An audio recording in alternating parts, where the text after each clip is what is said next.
টি-20 বিশ্বকাপ শুরুর আগে নিজেদের লক্ষ্য, ভাবনা ও উদ্দেশ্য নিয়ে গ্রিন রেড স্টোরি শিরোনামে বিশেষ ধারাবাহিক সাক্ষাৎকার প্রকাশ করছে বিসিবি।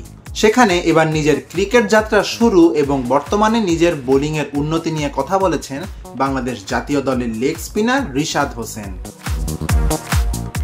বিশ্বকাপে খেলাটা সব ক্রিকেটারই একটা বড় স্বপ্ন। বিশ্বকাপ স্কোয়াডে থাকতে পারাটাই রিশাদের জন্য বিশাল অ্যাচিভমেন্ট, এমনটাই জানিয়েছেন তিনি। নিজের সর্বোচ্চটা দিয়েই মাঠে পারফর্ম করতে চান তিনি। বর্তমানে বাংলাদেশ দলের স্পিন বোলিং কোচ মুশতাক আহমেদের সঙ্গে নিজের বোলিং নিয়ে কাজ করছেন রিশাদ। কোচের থেকে নতুন অনেক কিছু শিখতে পেরেছেন তিনি। উনার অভিজ্ঞতাগুলো শেয়ার করছেন যে ওই সময় উনি বিশ্বমঞ্চে কেমন দাপুটে ছিলেন। উনি বলেছেন যে বিশ্বমঞ্চে যত ঠান্ডা মাথায় থাকা যায় তত ভালো পারফর্ম করা যায়। ইনশাল্লাহ আমি চেষ্টা করব সেরকমটাই করার।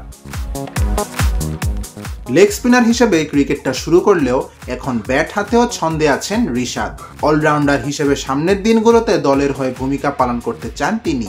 এ প্রসঙ্গে বলেছেন, দলের প্রতি আমি ব্যাটিং, বোলিং, ফিল্ডিং তিন সাইডেই অবদান রাখতে চাই, কারণ আমার মনে হয় দেশকে কিছু দিতে হলে আমাকে সব দিক থেকেই দিতে হবে, যার জন্য আমাকে একটু হার্ড ওয়ার্ক করতে হবে।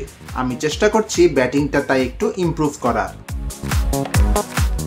কন্ডিশন নিয়ে না ভেবে নিজেদের খেলাটার দিকে ফোকাস করতে হবে, এরকমটাই জানালেন রিশাদ। কন্ডিশন যেমনই হোক, আমাদের যা সামর্থ্য আছে তা দিয়ে ডেলিভারি করতে হবে।